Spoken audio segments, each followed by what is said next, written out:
बंधुओं, नर्मदा काव्य मंच से पंडित गिरी मोहन गुरु का नमस्कार।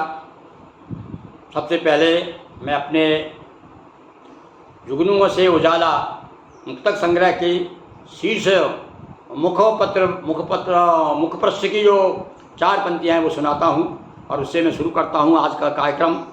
ये एकल काव्य पाठ है मेरा, और ये मान के मैं सुन रहा हूँ कि मेरा सारा जितने भी श्रोता हैं और जो नए नए लोग भी आ रहे हैं और जो मुझे सब्सक्राइब भी कर रहे हैं और दाद भी दे रहे हैं, मनी मन दे रहे हैं। ज़रूरी नहीं है कि आप उसमें दें, क्योंकि बार बार प्रार्थना करने पे भी कोई जब न सुने तो प्रार्थना करना बेकार है। तो बंदियों सुनिए आप वो 4 पंक्तियाँ जो आपको बहुत पसंद आएगी, और मेरा हौसला देखिए और मेरे अंदर का जो एक कहना चाहिए कि उत्साह है, और मैं जिस बात को मानता हूँ इस बात को, इसलिए मैं अभी तक जीवन में बहुत पीछे रहा। इसलिए रहा कि मेरा खुद का ही मानना है कि यदि उजाला करना है तो उसे जब ज़रूरत नहीं है किसी चांद को पकड़ें, किसी तारों के साथ में जाएं और किसी सूरज के सामने गिड़गिड़ाएं, पर क्या कर सकते हैं आप? तो सुनिए।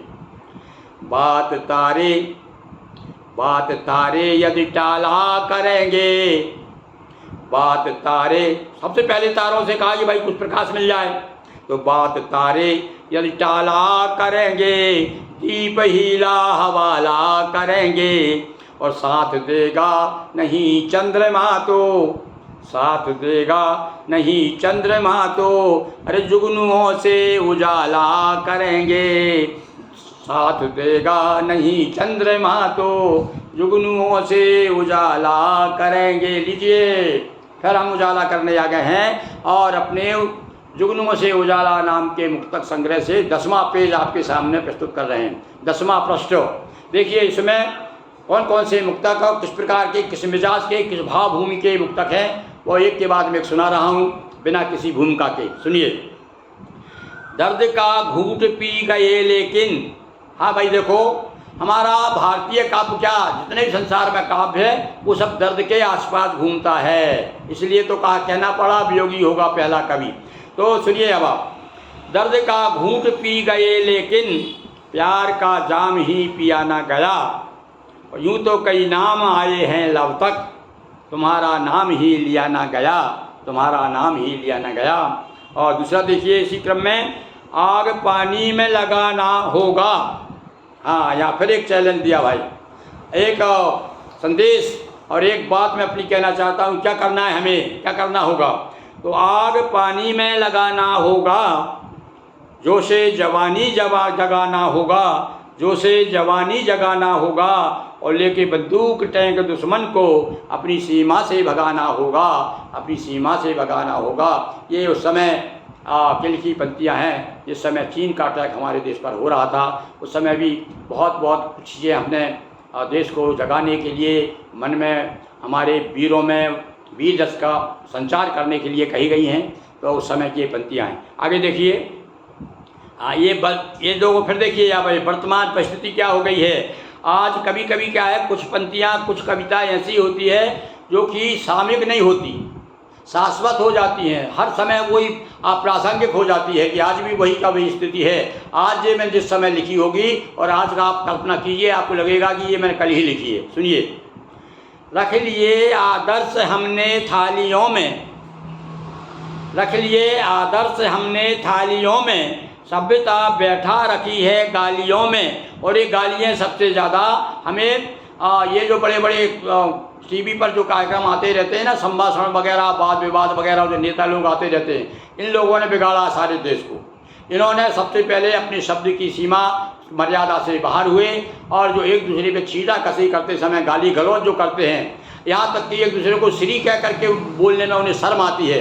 अपने बड़ों से सम्मान करना जिनको नहीं आता, 4 बात सीख जाते हैं, थोड़ा इधर पढ़ लेते हैं, थोड़ा सा उनके दिमाग में पार्टी के जो उद्देश्य होते हैं जो दिमाग में भरा जाता है गुड़ गोबर, और वो आकर के मंच पे अंट संट बोलते हैं। अरे कुछ तो यहाँ जूते दिखाते हुए भी दिखे हमें अपने टीवी पर। तो देखिए आप, ये स्थिति हमारे देश की। यहाँ तक ऐसे लोगों को हम पहली बात तो है प्रश्रय ही नहीं देना चाहिए। एक मर्यादा होती है। भारतीय संस्कृति कहाँ से कहाँ चली जा रही है। आदमी एक दूसरे के हाथ जोड़ करके नमस्कार करता था, राम राम करता था और श्री लगा करके बात करता था। आज सब ऐसा लगता है कि वास्तव में सब श्री विहीन हो गए हैं। तो देखिए, मैंने वही बात को, दर्द होता है कवि को जब ये देखता है। कभी कभी मन में आता है क्या है ये कि लोग बड़े बड़े लोग जो हैं, अरे भले ही चाहे आपका उससे विरोध है कुछ है, पर आप उसको सम्मान के साथ बात करिए। या आपसे बड़ा है, सम्मानीय व्यक्ति है, किसी पद पे है, तो पद की गरिमा कहाँ रही? बड़ा दुख होता है देख करके ये जो हमारे नेता लोग हैं, तथाकथित नेता कह सकता हूँ इनको, तो मैं इनके अंदर देश की भावना, न देश के प्रति भाव है और ना इनको भाषा के प्रति कोई सम्मान है। देखिए आप ये 4 पंक्तियाँ, रख लिए आदर्श हमने थालियों में, सभ्यता बैठा रखी है गालियों में, और योजनाएं कागजों में कैद करके, और ढूंढते हैं कामयाबी तालियों में, ढूंढते हैं। अब आपकी ताली बजे ना बजे, मुझे इससे कुछ लेना देना नहीं। फिर से सुनिए 4 पंक्तियाँ कि रख लिए आदर्श हमने थालियों में, सभ्यता बैठा रखी है गालियों में, और योजनाएं कागजों में कैद करके कामयाबी ढूंढते हैं तालियों में। हाँ, आदमी ताली बज जाती समझता है सफल हो गया। और हमारे साथ में हम भी भ्रम पाले हुए हैं, जब मंच पे जाते हैं 4 पंक्ति सुनाते हैं और जब ताली बज जाती है तो भले चाहे वो सामने वाला ताली बजा रहा समझ में आई नहीं आई, आगे जाके चाहे भूल जाए उसको पंक्तियों को, पर वो ताली बजाएगा तो हम समझे कि हाँ हमारा श्रम सफल हो गया है। तो आज सारा जो है सारा जीवन का चक्र तालियों के आसपास घूम रहा है। तो सुनिए अब आगे, आप सुनिए। आप फिर दूसरा एक बात, एक इसमें फिर आशावादी दृष्टिकोण इन 4 पंक्तियों में। कभी कभी देखिए भावावेश में मैं कभी कुछ ऐसा कह जाऊं तो आप उसे अन्यथा ना लें, ये मान करके ये कवि का हृदय का दर्द है जो कि पिघल के शब्दों के माध्यम से आ रहा है। तो सुनिए अब देखिए आप, एक फिर संदेश दे रहा हूँ मैं।